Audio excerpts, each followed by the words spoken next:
Everyone and welcome back to our channel. तो आज हम अपने इस वीडियो में जो टॉपिक कवर करने वाले हैं वो है हमारा यूनिट 1 का last topic, that is tissue level of organisation.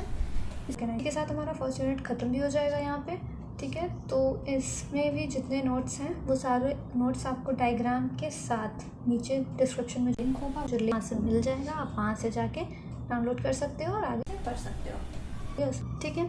तो टिश्यू लेवल ऑफ ऑर्गेनाइजेशन शुरू करने से पहले हमें जानना होगा टिश्यू क्या होता है, ठीक है। तो टिश्यू जो होता है हमारा वो ग्रुप ऑफ सेल्स होता है, ठीक है। ग्रुप ऑफ सेल्स कहने का ये मतलब नहीं होगा कि कोई भी सेल्स, वही सेल्स टिश्यू बनाएंगे जो स्ट्रक्चर में और फंक्शन होंगे, ठीक है।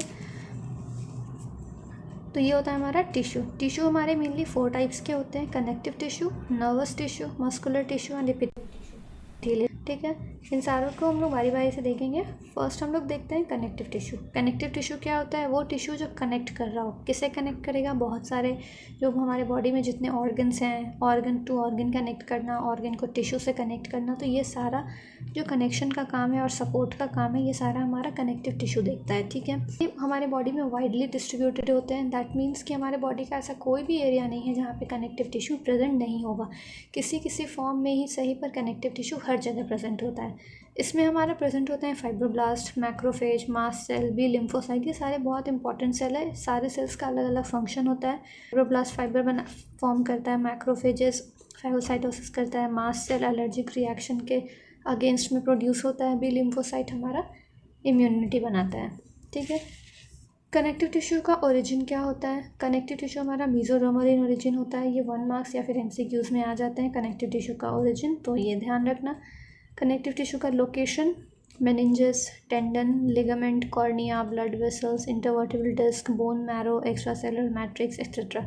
मतलब ये बॉडी में हमारे बहुत सारे जगह पे प्रेजेंट होते हैं। मेनिंजेस ब्रेन में, टेंडन लिगामेंट हमारा कार्टिलेज है, कॉर्निया हमारा आई का वाइट पार्ट है। तो ऐसे ऐसे करके कनेक्टिव टिश्यू बॉडी में वाइडली डिस्ट्रीब्यूटेड होते हैं, ठीक है। अब देखते हैं इसका फंक्शन क्या है। फंक्शन जो है कनेक्टिव टिश्यू का डिपेंड करता है कि वो किस टाइप के सेल्स और फाइबर इन्वॉल्व हुए हैं, ठीक है। उस हिसाब से loose connective tissue, dense connective tissue, specialised connective tissue, ये सारे इसके टाइप्स हैं और हर टाइप का अलग अलग फंक्शन होता है, ठीक है। कुछ फंक्शंस यहाँ पे मेंशन कर दिया है, देखो। कुछ होते हैं जो मीडियम प्रोवाइड करते हैं न्यूट्रिएंट्स के फ्लो के लिए, कुछ होते हैं जो कनेक्शन का काम करते हैं जैसे टेंडन लिगामेंट, कुछ होते हैं जो हमारे ब्लड वेसल्स में प्रेजेंट होते हैं जो स्ट्रेच करने में हेल्प करते हैं। तो कनेक्टिव टिश्यू का बहुत सारा फंक्शन होता है, डिपेंड करता है कि किस टाइप के सेल्स इसमें इन्वॉल्व हो रहे हैं। फिर हम लोग देखते हैं कनेक्टिव टिश्यू के टाइप्स। तो कनेक्टिव टिश्यू जो होता है हमारा, ब्रॉडली हम इसे 3 पार्ट में डिवाइड करते हैं। First is loose connective tissue, second is dense connective tissue, third is specialised connective tissue. Loose connective tissue में फाइबर्स और सेल्स जो होते हैं ना, वो मैट्रिक्स में लूजली अरेंज्ड होते हैं, रैंडमली इधर। डेंस कनेक्टिव टिश्यू में वही फाइबर्स और सेल्स हमारा बहुत या कम्पैक्टली पैक्ड होते हैं। और स्पेशलाइज्ड में क्या है कि फाइबर्स प्रेजेंट ही नहीं है, ठीक है। तो लूज कनेक्टिव टिश्यू में आता है हमारा areolar, pose and reticular. Dense में आता है डेंस रेगुलर, डेंस इरेगुलर, ठीक। डेंस कनेक्टिव टिश्यू में हमारा जो मेन पार्ट है जो पूछे जाते हैं क्वेश्चन में, वो होता है टेंडन लिगामेंट। डिफरेंस क्या होता है टेंडन और लिगामेंट में? तो टेंडन और लिगामेंट जो होता है हमारा एक कार्टिलेज होता है, टाइप ऑफ कार्टिलेज है। तो टेंडन हमारा बोन को मसल से ज्वाइन करने का काम करेगा और लिगामेंट हमारा बोन टू बोन ज्वाइन करने में हेल्प करेगा। ये डिफरेंस याद रखना बहुत इंपॉर्टेंट है। फिर आता है हमारा स्पेशलाइज्ड कनेक्टिव टिश्यू में क्या क्या आता है। इसमें आ जाता है हमारा बोन, कार्टिलेज, ब्लड, लिम्फ, ठीक है। ये सारा होता है हमारा कनेक्टिव टिश्यू का टाइप। इसी के साथ देख लेते हैं कि इसमें कौन कौन से फाइबर्स इन्वॉल्व होते हैं। तो हमारा प्रेजेंट होता है collagen fibre, elastic fibre, reticular fibre. इन सारे के अलग अलग पर्पस होते हैं, अलग अलग लोकेशन होता है। तो ये सारा देख लेना। कनेक्टिव टिश्यू बहुत वास्ट टॉपिक है, पर सिलेबस के हिसाब से हमें सिर्फ इतना ही पढ़ना है, ठीक है।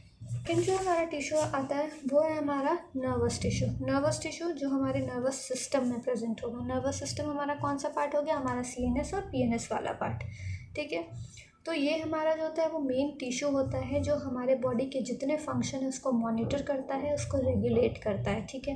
नर्वस टिश्यू है, CNS और PNS की बात हो रही है, मतलब ब्रेन और स्पाइनल कॉर्ड की बात हो ही रही है। तो ये सारे बिना न्यूरॉन के तो काम करेंगे नहीं, ठीक है। तो consist of neurons and glial cells which help to transmit nerve impulses, ठीक है। तो नर्वस टिश्यू में मेनली हमारा प्रेजेंट होता है न्यूरॉन और ग्लियल सेल्स। न्यूरॉन्स तो सबको पता होगा क्या होता है। न्यूरॉन्स हमारे ब्रेन के फंक्शनल यूनिट होते हैं, इसी की वजह से हमारा नर्वस टिश्यू है वो काम करता है। और ग्लियल सेल्स जो होते हैं ना, ये न्यूरॉन्स के सपोर्टिंग सेल्स होते हैं, न्यूरॉन्स को न्यूट्रिएंट प्रोवाइड करने का काम करते हैं ये ग्लियल सेल्स। तो कंबाइंडली इन दो के ही वजह से हमारा नर्वस टिश्यू बहुत अच्छे से फंक्शन करता है। अब इसका भी ओरिजिन देख लेते हैं। नर्वस टिश्यू जो होता है हमारा एक्टोडर्मल प्लस मेसोडर्मल दोनों होता है, ठीक है। लोकेशन बहुत आसान है, नर्वस टिश्यू है, जितने भी ब्रेन वाले पार्ट्स हैं उन सबको लिख दो लोकेशन में, ठीक है। CNS PNS जो भी होता है। अब जब इसका नर्वस टिश्यू के फंक्शन की बात आएगी कि फंक्शन में क्या लिखना है, तो जो भी हमारा न्यूरॉन का फंक्शन होता है वो सारे फंक्शंस आप इसमें लिख सकते हो, कोई इशू नहीं होगा। न्यूरॉन का फंक्शन क्या है, बहुत टाइम पहले से पढ़ते आ रहे हैं सारे।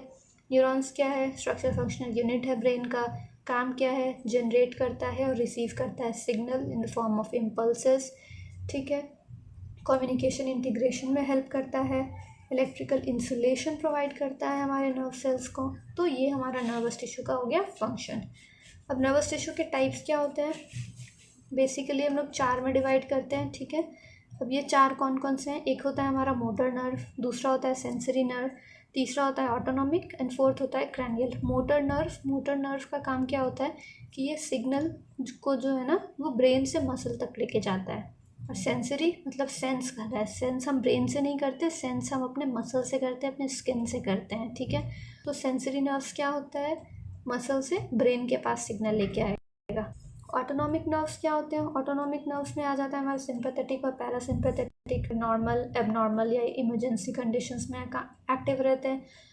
और नर्व्स होते हैं जो हमारे जो ब्रेन का लोअर पार्ट है उसमें प्रेजेंट होता है 12 इन पेयर्स। इससे ज़्यादा इसमें लिखने की ज़रूरत नहीं है नर्वस टिश्यू में, ठीक है। थर्ड जो हमारा इंपॉर्टेंट टिश्यू है वो है हमारा muscular tissue. Muscular tissue simple सा वर्ड है, मस्कुलर मसल्स की बात हो रही है, ठीक है।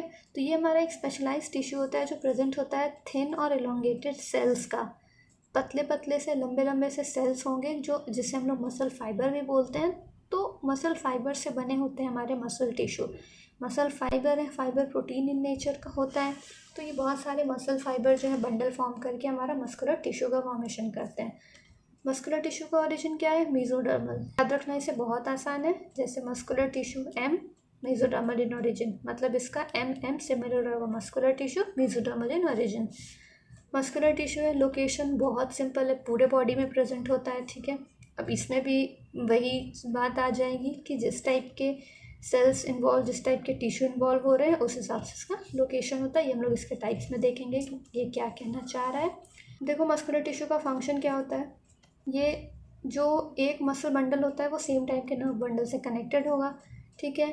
इसका काम होता है सिग्नल रिसीव करना, ये करना। मेन जो होगा इसका फंक्शन वो ये होगा। मसल्स का काम क्या है, बोन्स को कनेक्ट करने का काम करना, बॉडी को एक शेप प्रोवाइड करना, मूवमेंट में हेल्प करना, ये सारे हमारे मस्कुलर टिश्यू के फंक्शन होते हैं। अब देखो मस्कुलर टिश्यू के टाइप्स। मस्कुलर टिश्यू के 3 टाइप्स होते हैं। First is skeletal muscle, second is smooth muscle and third is cardiac muscle. तो स्केलेटल मसल क्या होता है, स्केलेटल मसल जो हमारे स्केलेटल सिस्टम से अटैच्ड होगा। इसका मेन डिफरेंस इन तीनों में ये होता है कि जो स्केलेटल मसल होते हैं ये वॉलेंट्री इन नेचर होते हैं। वॉलेंट्री इन नेचर कहने का मतलब कि हम इसे अपने विल पावर से, अपने कॉन्शियस माइंड से कंट्रोल कर सकते हैं, ठीक है। ये सारे हमारे प्रेजेंट होते हैं, बाइसेप्स, ट्राइसेप्स, जो हमारे स्केलेटल सिस्टम से डायरेक्ट अटैच होते हैं मसल, उन सारे में प्रेजेंट होते हैं ये वाले, ठीक है। तो अब देख लो बाइसेप्स ट्राइसेप्स में प्रेजेंट, तो हमारे हिसाब से जब हमारा मन होता है हम उसे हाथ फोल्ड करके कॉन्ट्रैक्ट कर देते हैं, हाथ ओपन करके रिलैक्स कर देते हैं, तो ये हमारे विल पावर से कंट्रोल होता है, ठीक है। सेकेंड जो आता है हमारा वो होता है हमारा स्मूथ मसल। स्मूथ मसल जो होता है वो हमारा इनवॉलेंट्री नेचर होता है। इनवॉलेंट्री नेचर का कहने का मतलब कि हम उसे अपने विल के हिसाब से कंट्रोल नहीं कर सकते, ठीक है।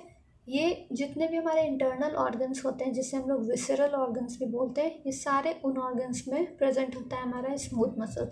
तो इसी से पता चल गया हम लोग स्टमक के मसल को अपने हिसाब से तो कॉन्ट्रैक्ट कर नहीं सकते, ठीक है। हम अपने इंटेस्टाइन को अपनी मर्जी से कंट्रोल नहीं कर सकते। तो ये सारे हमारे हो जाते हैं स्मूथ मसल। थर्ड जो आता है हमारा वो होता है हमारा cardiac muscle. Cardiac muscle word से ही पता चल रहा है हार्ट की बात हो रही है, ठीक है। तो हार्ट के जो मसल्स होते हैं ये भी इनवॉलेंट्री इन नेचर होते हैं, ठीक है। इसे हम लोग कंट्रोल नहीं कर सकते। तो ये हो जाता है हमारा कार्डियक मसल। फोर्थ जो हमारा सबसे लास्ट जो टिश्यू है वो होता है हमारा इपीथीलियल टिश्यू। इपीथीलियल, ठीक है, कहने का मतलब ईपी मीन्स किसी के ऊपर या अपॉन, थीलियल मीन्स कोई लेयर, ठीक है, अपॉन द लेयर मतलब ये टिश्यू किसी एक टिश्यू या किसी एक लेयर के ऊपर ग्रो करता है, ठीक है। एपिथेलियल टिश्यू जो होता है ये हमारा मेजर बॉडी का जो आउटसाइड से जो कवरिंग है हमारे बॉडी का वो हमारा एपिथेलियल टिश्यू का होता है, और जो हमारा बॉडी कैविटी है अंदर वो बॉडी कैविटी का जो लाइनिंग होता है वो भी हमारा एपिथेलियल टिश्यू का ही बना होता है, ठीक है। इसका ओरिजिन एक्टोडर्मल एंडोडर्मल दोनों होता है, ठीक है। लोकेशन हमारा हो गया blood vessels, lining of gut, skin and all the ducts.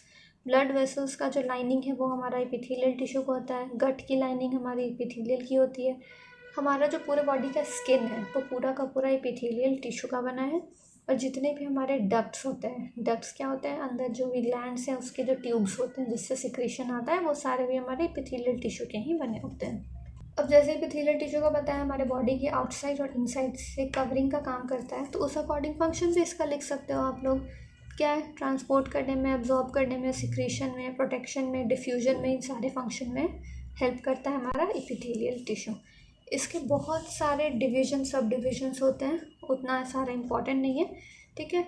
Main दो में डिवाइड करते हैं, एक सिंपल होता है, एक स्ट्रेटिफाइड होता है। सिंपल एपिथेलियल में टिश्यू में क्या होता है कि सिर्फ एक लेयर होगा सेल्स का, और स्ट्रेटिफाइड में लेयर्स में होगा, बहुत सारे लेयर्स के होंगे से बने हुए टिश्यू, ठीक है। अब सिंपल में स्क्वैमस आता है, क्यूबॉइडल आता है, कॉलमनार आता है, ठीक है। तो स्क्वैमस में जो सेल्स होंगे वो स्क्वायर शेप के होंगे, क्यूबॉइडल में क्यूब शेप के होंगे, कॉलमनार में कॉलम शेप के होंगे। बहुत सिंपल सा डिवीजन है ये।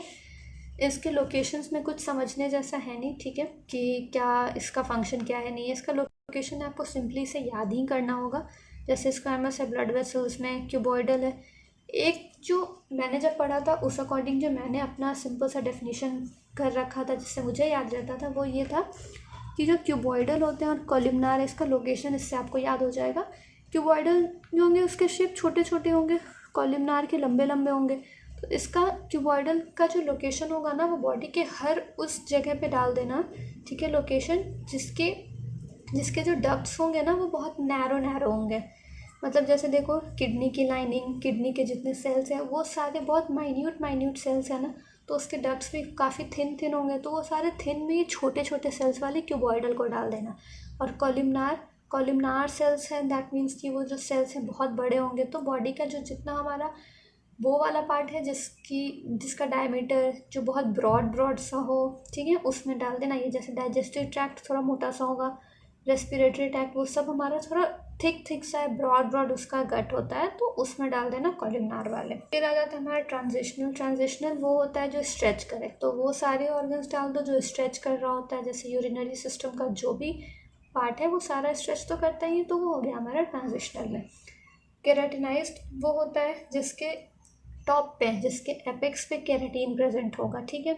तो ये कुछ में ही प्रेजेंट होता है। तो ये केराटिनाइज सेल्स का काम क्या होता है इस टिश्यू का, कि बॉडी को हमारा ड्राई रखता है, ठीक है, वेट नहीं होना चाहिए। जैसे फेदर्स हो गया और जो हमारा नेल्स हो गया, ये सारे में प्रेजेंट होता है केराटिनाइज एपिथेलियल टिश्यू, जिसके वजह से वो हमेशा ड्राई ही रहेगा, वाटर से वो वेट नहीं होता है।